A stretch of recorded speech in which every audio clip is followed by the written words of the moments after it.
A day in my life dito sa New Zealand. Gagala kami dito sa Campbellton, New Zealand. Kasama ko nga yung aking kaibigan dito. At ito nga yung tanawin ngayon kasi spring na sa New Zealand. Ito naman yung aming gagalaan. Ito pala yung mga bulaklak dito sa New Zealand. Ayan. Yung mga bulaklak pala dito is kasing laki ng mga kahoy. So, ibig sabihin niyan is para na ding kahoy yung mga flowers dito. Ayan nga yung mga bahay na daanan namin dito. Tapos may mga sasakyan ding na dumadaan dito. Tapos ito pala yung mga view ng kahoy ngayon kasi papunta pa lang ng spring. It's winter pala ngayon. So yan pala yung mga anak ng tupa or tinatawag nilang ano dito, sheep. Tupa or yan, ano bang tawag natin sa atin yan? Tupa or kambing. Yung isang klaseng kambing tupa or sheep, carnero. Oh, ito pala yung aming view dito sa bukid ng New Zealand. Ang dami talagang mga tupa dito guys. Kaya yung mga damo dito is natitrim talaga sila kasi ang daming tupa at mga baka pala dito sa New Zealand. So, yan pala yung mga tanawin dito sa probinsya ng New Zealand or kung tawagin nila is countryside. So, yan nga yung aming nakikita dito. May mga malalaking pine tree. Iyan yung pine tree na nadaanan namin habang kami ay naglalakad. At ito naman pala yung mga baka dito sa New Zealand guys. Ang cute nila kasi mabalahibo yung kanilang mga balat. Ayan yung baka na nadaanan namin dito. So, yung kanilang ano guys, parang nilalagyan lang ng pins na parang lubid ba yan. Pero may, paghawakan mo yan is may ano siya, may current or kuryente. So, ito pala yung mga baka sa New Zealand.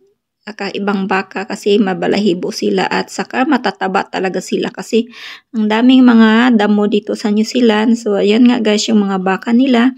Andyan lang sa gilid ng kalsada. So, nilagyan lang pala nila ng parang lubid. Tapos, yung lubid na yan guys is may kuryente. So, ito pala yung province or probinsya or tinatawag nilang bukid. Ito pala is countryside kung tawagin nila dito sa New Zealand. At ito naman yung mga kahoy dito na nadaanan namin dito sa Campbellton, New Zealand. At ito naman yung mga bundok na tanawin dito sa New Zealand. Lahat ng bundok na yan guys ay nilalagyan nila yan ng tupa at saka baka. So, may nakita pala kaming kunting maliit na kahoy at punong-puno talaga siya ng mga bulaklak. At ayan guys, tingnan nyo naman yung bulaklak na to. Wild flowers pala ito kasi nga nasa ano lang siya, gilid ng kalsada. Ito pala yung ano, yung parang sinasabi nilang manuka. Manuka tree ba yun? Ang dami talagang bulaklak guys, tingnan nyo. Ayan, may mga bubuyog pang kumakain or kumakain sa mga ano nila, flowers.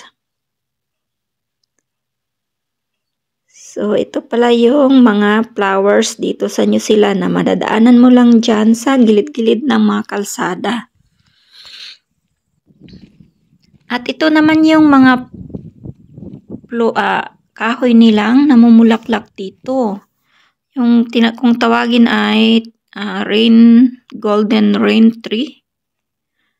At ito nga guys, tanghaling tapat. Pero yung init naman dito is hindi naman siya masyadong mainit. Kasi nga yung klima ngayon is napakalamig.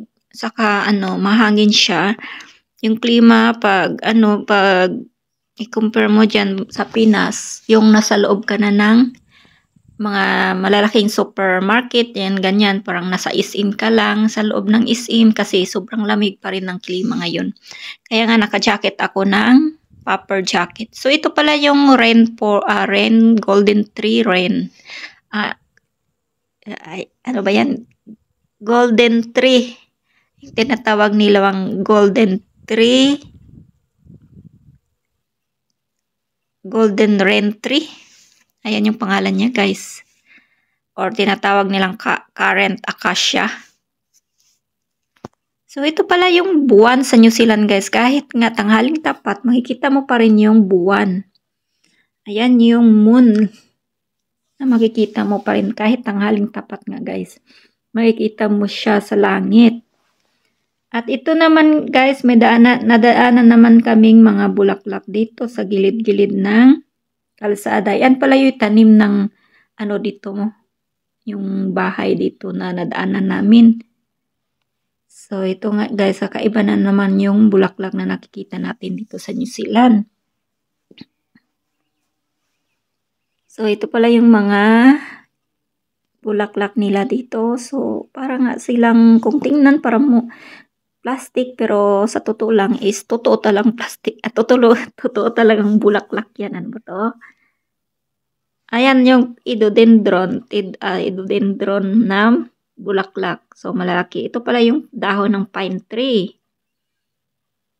So, ayan ang bulaklak nila dito, guys. Ang ganda talaga ng mga bulaklak dito. Pag nature lover ka, is ma-enjoy mo talaga yung pag-hiking dito sa New Zealand. Ayan, kinuhanan ko na naman ng mga video itong bulaklak nila. So, ito naman yung mga baka nila dito sa New Zealand, guys. So, hanggang dito na lang. Thank you for watching. Bye-bye!